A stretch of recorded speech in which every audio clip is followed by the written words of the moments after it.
Hello friends, आप सभी का स्वागत है आपके अपने YouTube channel super study tricks में। आज हम डिस्कस करने वाले हैं यूपी ट्रिपल एससी वीडियो 2022 री एग्ज़ाम के लिए यूथ कंपटीशन टाइम्स बुक का प्रैक्टिस सेट नंबर 4, जिसमें हमने शामिल किए हैं जीएस के टॉप 50 क्वेश्चंस। अगर आपने वीडियो के पिछले पार्ट नहीं देखे हैं तो उन्हें ज़रूर देख लीजिए। आइए शुरू करते हैं हमारी आज की वीडियो। क्वेश्चन नंबर 1, निम्नलिखित अभिलेखों में से किस लेख में अशोक नाम उल्लिखित है? तो अशोक के जो स्तंभ हैं उसमें उसमें से किस में अशोक नाम उल्लिखित है, यह आपको बताना है। तो गाइस इसका राइट आंसर हो जाएगा ऑप्शन नंबर डी, मास्की का लघु शिलालेख में अशोक नाम उल्लिखित है। अगर बात करें अशोक के शिलालेख सबसे पहले किसने पढ़े हैं, तो खोजे तो गए हैं टी फैंतलर के द्वारा। अशोक के द्वारा ये शिलालेख जो है किसके द्वारा खोजे गए हैं? टी फैंतलर के द्वारा। और पढ़े किसके द्वारा गए हैं? 1837 में जेम्स प्रिंसेप के द्वारा। क्वेश्चन नंबर 102, जवाबित का संबंध किससे था? तो जवाबित का संबंध किससे था ये आपको बताना है। तो गाइस इसका राइट आंसर हो जाएगा ऑप्शन नंबर ए, राज्य के कानून से। द लॉ ऑफ एक्ट किसे कहा गया है? जवाबित को। नेक्स्ट क्वेश्चन देखते हैं। हुमायूं द्वारा लड़े गए 4 प्रमुख युद्धों की तिथि अनुसार सही क्रम में अंकित करें। युद्ध स्थलों के नाम नीचे अंकित है। तो बात करें हम हुमायूं के द्वारा पहला युद्ध कौन सा हुआ? देवराई का युद्ध 1532 में, चौसा का युद्ध 1539 में, कन्नौज का युद्ध या बिलग्राम का युद्ध 1540 में, और सरहिंद का युद्ध 1555 में। तो गाइस इसका राइट आंसर हो जाएगा option number D, Devaraya, Chausa, Kannauj और सरहिंद। क्वेश्चन नंबर 104, निम्नलिखित में से कौन सा जनसंख्या की जनांकीय विशेषताओं का हिस्सा नहीं है? तो इसमें आपको बताना है कि कौन सा हिस्सा नहीं है। तो गाइस इसका राइट आंसर हो जाएगा ऑप्शन नंबर बी, रहन सहन का स्तर। क्वेश्चन नंबर 105, अगर कोई धन विधेयक लोकसभा द्वारा स्वीकृत हो जाए तो राज्यसभा इसे अधिक से अधिक कितने दिन तक रोक सकती है? तो इसका राइट आंसर हो जाएगा ऑप्शन नंबर डी, 14 दिन तक। और 14 दिन तक अगर यह प्रस्तुत नहीं किया गया तो यह स्वतः ही पारित माना जाएगा। Next question, question number 106, Bharat में प्रथम रेलवे लाइन किस ब्रिटिश गवर्नर के समय बिछाई गई थी? तो किस गवर्नर के समय में बिछाई गई थी? डलहौजी के समय में। तो इसका राइट आंसर हो जाएगा option number A. Question number 107, Birsa Munda का कार्य क्षेत्र कौन सा था? तो बिरसा मुंडा का कार्य क्षेत्र हो जाएगा option number B, Ranchi. Question number 108, निम्नलिखित में से किसने बड़ी बुद्धिमानी के साथ अलीपुर षड्यंत्र मामले में अरविंद घोष का बचाव किया था? तो यह बचाव किसके द्वारा किया गया था? चितरंजन दास के द्वारा। तो गाइस इसका राइट आंसर हो जाएगा option number A, Chittaranjan Das. Next question, question question number 109, cabinet mission के भारत आगमन के समय भारतीय राष्ट्रीय कांग्रेस का अध्यक्ष कौन था? तो गाइस इसका राइट आंसर हो जाएगा ऑप्शन नंबर सी, Maulana Abul Kalam Azad. Next question, question number 110, भारतीय संविधान में संशोधन के लिए विधेयक लाया जा सकता है। तो विधेयक लोकसभा और राज्यसभा किसी में भी लाया जा सकता है। तो गाइस इसका राइट आंसर हो जाएगा option number C. Question number 111, Bharat का क्षेत्रफल संसार के क्षेत्रफल का 2.4% है, परंतु इसकी संपूर्ण मानव जाति की 17.5% जनसंख्या है। तो जनसंख्या कितनी है भारत में? 17.5%। पूरे विश्व की 17.5% जनसंख्या कहाँ पर है? भारत में। नेक्स्ट क्वेश्चन, क्वेश्चन नंबर 112, कौन सी महत्वपूर्ण घटना जलियांवाला बाग नरसंहार के तुरंत पूर्व घटी थी? तो इसमें आपको बताना है कि कौन सी घटना जलियांवाला बाग नरसंहार से तुरंत पहले घटी थी। तो गाइस इसका राइट आंसर हो जाएगा option number B, Rowlatt act का बनना। रोलेक्ट एक्ट को क्या कहा गया है? काला कानून। बिना अपील, बिना दलील और बिना वकील का कानून किसे कहा गया है? रोलेक्ट एक्ट को। जलियांवाला बाग हत्याकांड की बात करें तो कब हुआ था? 13 अप्रैल 1919 को। नेक्स्ट क्वेश्चन देखते हैं। तिब्बत में मानसरोवर झील के पास नदी का स्रोत है, वह है ब्रह्मपुत्र, सिंधु और सतलज। सभी नदियां कहाँ से निकलती हैं? तिब्बत के मानसरोवर झील के पास। तो गाइस इसका राइट आंसर हो जाएगा option number D. Question number 114, भारतीय संविधान के निम्नलिखित अनुच्छेदों में से कौन सा अनुच्छेद राज्य की सरकारों को ग्राम पंचायत को संगठित करने का निर्देश देता है? तो इसमें आपको बताना है कि कौन सा अनुच्छेद ग्राम पंचायतों के गठन के बारे में बताता है। तो गाइस इसका राइट आंसर हो जाएगा ऑप्शन नंबर बी, आर्टिकल 40। आपको कमेंट बॉक्स में बताना है कि आर्टिकल 44 का संबंध किससे है। नेक्स्ट क्वेश्चन देखते हैं। क्वेश्चन नंबर 115, पारिस्थितिक संतुलन बनाए रखने के लिए न्यूनतम वन आवरण अनिवार्य है। तो कितना वन आवरण अनिवार्य है? तो गाइस इसका राइट आंसर हो जाएगा संपूर्ण भूमि का 33%। नेक्स्ट क्वेश्चन, सीपीयू का पूरा नाम है, तो सीपीयू का पूरा नाम क्या हो जाएगा? Central processing unit. तो गाइस इसका राइट आंसर हो जाएगा ऑप्शन नंबर बी। आपको कमेंट बॉक्स में बताना है एएलयू का पूरा नाम क्या हो जाएगा। नेक्स्ट क्वेश्चन देखते हैं। क्वेश्चन नंबर 117, पुरानी और नष्ट प्राय लाल रक्त कणिकाएं कहाँ नष्ट हो जाती हैं? तो आरबीसी का अंत कहाँ पर होता है? प्लीहा में। प्लीहा को क्या कहा गया है? आरबीसी का कब्रिस्तान किसे कहा जाता है? प्लीहा को। ये भी आपको याद रखना है। क्वेश्चन नंबर 118, मृदा अपरदन रोका जा सकता है। तो मृदा अपरदन किस तरीके से रोका जा सकता है? वनारोपण द्वारा। अधिक से अधिक वन लगाकर किसको रोका जा सकता है? मृदा अपरदन को।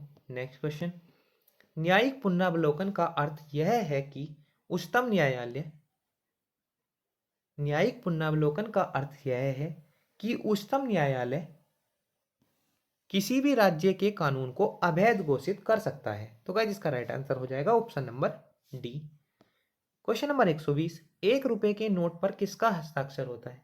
तो 1 रुपए के नोट पर किसका हस्ताक्षर होता है? वित्त मंत्रालय के सचिव का। और अन्य सभी पर किसका हस्ताक्षर होता है? रिजर्व बैंक के गवर्नर का।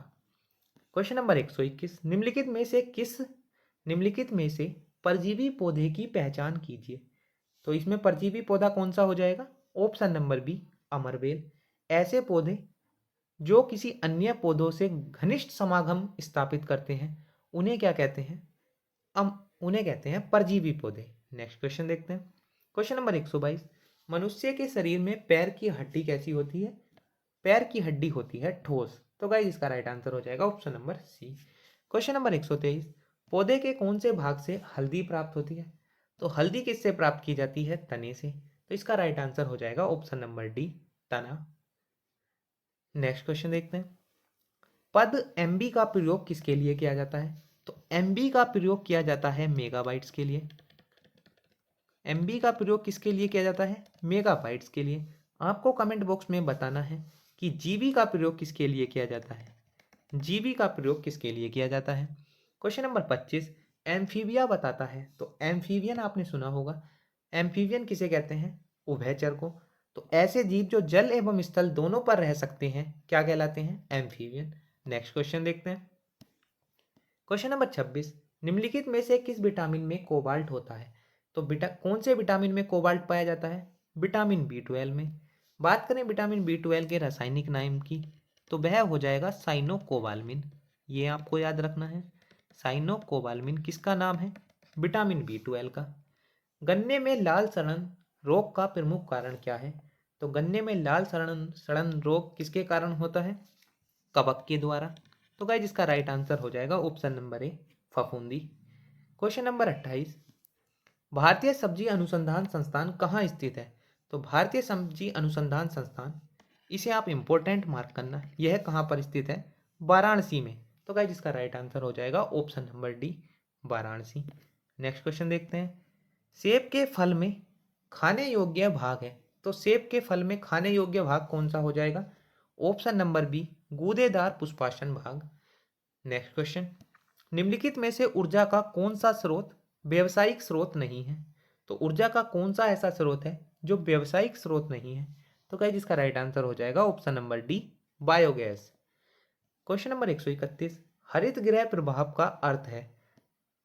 तो हरित गृह प्रभाव का अर्थ क्या हो जाएगा? वायुमंडल में ग्रीन हाउस गैसों के घनीकरण के कारण वायुमंडल के तापमान का बढ़ना क्या कहलाता है? हरित गृह प्रभाव। इसे बोलते हैं हम ग्रीन हाउस इफेक्ट। तो गाइस इसका राइट आंसर हो जाएगा ऑप्शन नंबर ए। नेक्स्ट क्वेश्चन, भारतीय वन्य जीव संस्थान कहाँ स्थित है? तो भारतीय वन्य जीव संस्थान स्थित है देहरादून में। तो गाइस इसका राइट आंसर हो जाएगा ऑप्शन नंबर सी। भारत के अधिकांश वन्य जीव संरक्षित क्षेत्र किससे घिरे हुए हैं? तो भारत के अधिकांश वन्यजीव क्षेत्र किससे घिरे हुए हैं? पर्वत और पहाड़ियों से। तो इसका राइट आंसर हो जाएगा ऑप्शन नंबर डी। मदिरा के अतिशय सेवन से कौन सा रोग होता है? तो मदिरा के अतिशय सेवन से कौन सा रोग होता है? यकृत का शोषण रोग। गाइस इसका राइट आंसर हो जाएगा option number D. Question number 135, carbon dating निम्न में से किसकी आयु निर्धारित की जाती है? तो कार्बन डेटिंग से आपको बताना है किसकी आयु का निर्धारण किया जाता है। तो कार्बन डेटिंग से किया जाता है जीवाश्म की आयु का निर्धारण। तो गाइस इसका राइट आंसर हो जाएगा option number A. Question number 136, Uttar Pradesh का सबसे बड़ा वन्य जीव विहार है। तो उत्तर प्रदेश का सबसे बड़ा वन्य जीव विहार कौन सा हो जाएगा? हस्तिनापुर। नेक्स्ट क्वेश्चन, निम्नलिखित में से किसने इंडियन इकोनॉमी गांधीयन ब्लूप्रिंट नामक पुस्तक लिखी है? तो ये बताना है आपको कि इंडियन इकोनॉमी गांधीयन ब्लूप्रिंट किसके द्वारा लिखी गई है। तो गाइस इसका राइट आंसर हो जाएगा ऑप्शन नंबर डी, चौधरी चरण Singh. Next question, question number 138, गेहूं की सिंचाई हेतु अतिक्रांतिक अवस्था है। तो गेहूं की सिंचाई हेतु अतिक्रांतिक अवस्था कौन सी हो जाएगी? ताज निकलने की अवस्था। तो गाइस इसका राइट आंसर हो जाएगा option number A. Question number 139, निम्नलिखित में से कौन सा शहर गंगा नदी के किनारे स्थित नहीं है? तो निम्नलिखित में से कौन सा शहर गंगा नदी के किनारे स्थित नहीं है? फतेहपुर। उत्तरकाशी गंगा नदी के किनारे है, भागलपुर गंगा नदी के किनारे है और कानपुर गंगा नदी के किनारे है। नेक्स्ट क्वेश्चन, निम्नलिखित में से किस मौर्य राजा ने दक्कन की विजय की थी? तो इसमें आपको बताना है किस मौर्य राजा ने दक्कन की विजय प्राप्त की थी। तो गाइस इसका राइट आंसर हो जाएगा चंद्रगुप्त ने। नेक्स्ट क्वेश्चन, निम्न में से किस संस्थान का मुख्यालय रोम में है? तो यूनिसेफ का मुख्यालय रोम में नहीं है। तो गाइस इसका राइट आंसर हो जाएगा option number C, FAO। FAO का मुख्यालय कहाँ है? रोम में। इसकी स्थापना कब हुई है? 1945 में। ये आपको याद रखना है।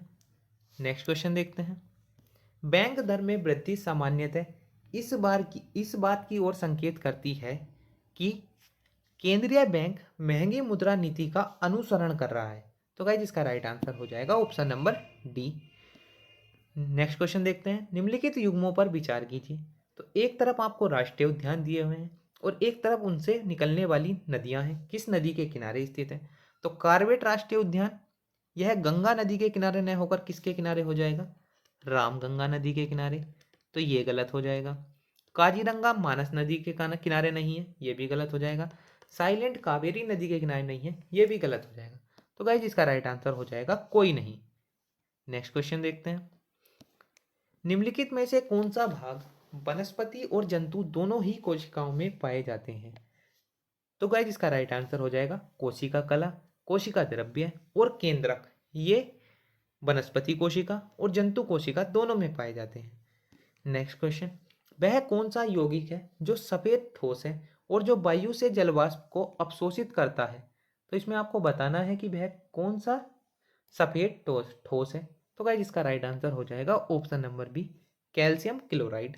नेक्स्ट क्वेश्चन, संयुक्त राष्ट्र अंतर्राष्ट्रीय शांति सैनिक दिवस कब मनाया जाता है? तो यह कब मनाया जाता है? 29 मई को। बात करें 31 मई की, तो 31 मई को कौन सा दिवस मनाया जाता है? तंबाकू निषेध दिवस। ये आपको याद रखना है। आपको कमेंट बॉक्स में बताना है कि 1 मई को कौन सा दिवस मनाया जाता है। नेक्स्ट क्वेश्चन देखते हैं, निम्न में से किसने आयुष्मान भारत स्वास्थ्य अवसंरचना मिशन का शुभारंभ किया है? तो इसका शुभारंभ किया गया है नरेंद्र मोदी के द्वारा। तो गाइस इसका राइट आंसर हो जाएगा ऑप्शन नंबर ए। निम्नलिखित में से किस तिथि को विश्व विकास सूचना दिवस मनाया जाता है? तो UN महासभा के द्वारा 24 अक्टूबर को क्या मनाया जाता है? विश्व विकास सूचना दिवस। नेक्स्ट क्वेश्चन देखते हैं, हाल ही में किस देश में साल्मोनेला बैक्टीरिया के संक्रमण के मामले सैकड़ों मामले सामने आए हैं? तो किस देश में सामने आए हैं? तो गाइस इसका राइट आंसर हो जाएगा ऑप्शन नंबर सी, अमेरिका में। नवंबर 2021 में होने वाला अंतर्राष्ट्रीय फिल्म महोत्सव का आयोजन कहाँ हुआ है? तो यह हर साल कहाँ पर होता है? गोवा में। तो इसका आयोजन कहाँ किया गया है? गोवा में। तो गाइस कैसी लगी हमारी वीडियो हमें कमेंट बॉक्स में ज़रूर बताइएगा, और अगर वीडियो अच्छी लगी हो तो वीडियो को लाइक और चैनल को सब्सक्राइब करना मत भूलना। Thank you friends.